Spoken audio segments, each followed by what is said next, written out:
Now, why is Mamdani ahead? Why is he winning? Well, part of it is the three-man race, but the other reason he's winning is foreign-born New Yorkers overwhelmingly support him. So if this was an election that was simply confined to American-born New Yorkers, Mamdani would lose. So isn't this interesting? What this is really telling you is not just that there's a chasm between the foreign-born and the American-born New Yorker, but it tells you the way in which immigration over time alters the demographic balance of a whole city. I mean, who would have thought, if someone were to ask you just in general, if you go to Amsterdam, or you go to Mumbai, or you go to Rio de Janeiro, you would expect that native-born Brazilians or native-born Dutch would be the majority in that city, particularly one of their own major cities, and that the number of foreign-born Brazilians or foreign-born Dutch would not outnumber the natives. The political impact of having the foreign-born New Yorkers outnumber the native-born New Yorkers is that the foreign-born New Yorkers control the election. They now run New York. And so this shows you that immigration is not simply about adding to the numbers of the whole country. It can tip important cities, critical cities like New York, into the Mamdani direction. Now, Mamdani has been going around saying that, and this gives you an idea of his politics in relation to 9/11, very revealing.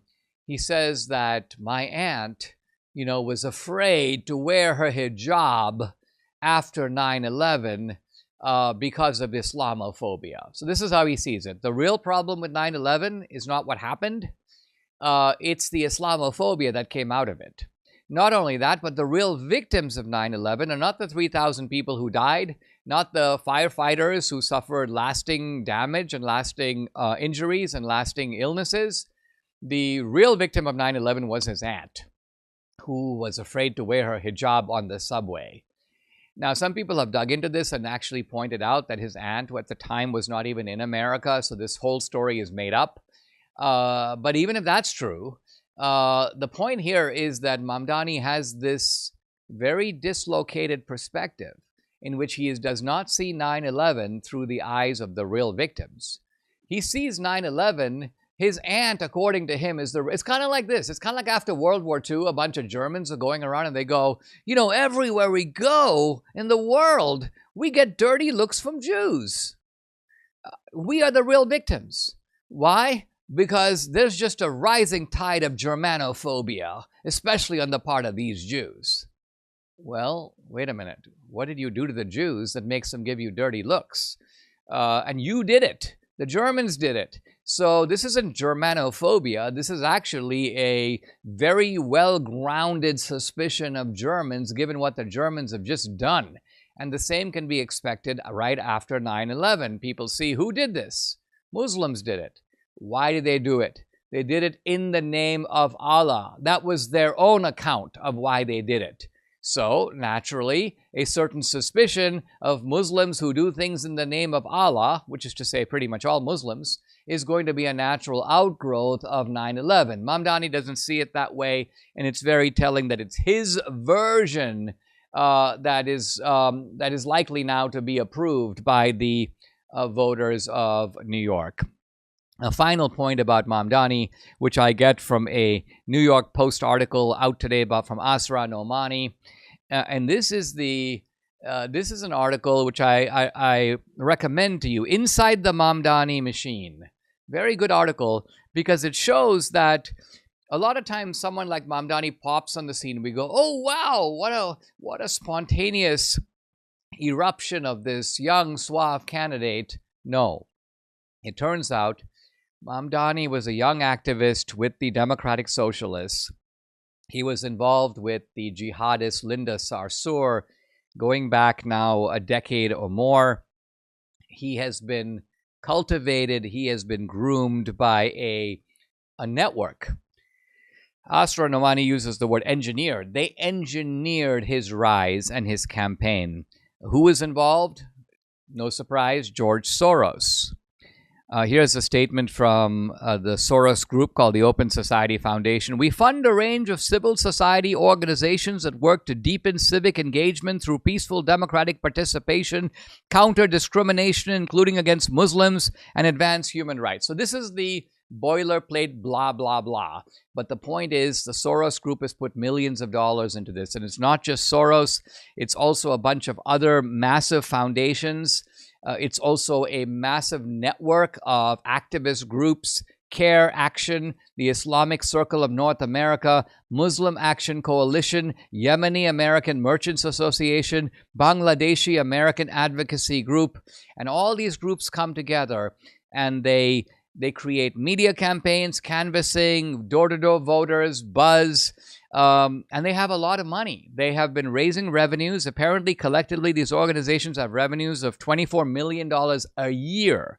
So they're very well funded, and they get money from they get money from socialists, they get money from radical imams, they are involved with political organizers, nonprofit organizations, major philanthropic groups, the Foundation to Promote the Open Society, Soros, the Ford Foundation, the MacArthur Foundation. So these established foundations that were set up, by the way, by conservative philanthropists decades and decades ago have gone, the Tides Foundation, have gone completely to the left and are funding socialists. Think of it. They made their fortune through capitalism, and now they are bankrolling what they would like to see as the overthrow of capitalism in the very center of capitalism, namely New York. When I first came to America around 1980, I had $500 in my pocket. That's it. Now, if I'd been really frugal and not spent a penny of that money, what do you think it would be worth now? What could it actually buy now compared to what it could buy in 1980? Well, the answer, less than $130. Now, why is that? Because the U.S. government, through the Fed, is constantly printing money and devaluing your money. When the government prints money, there's more money chasing the same amount of goods and services. So guess what? Money goes down in value. Money buys less.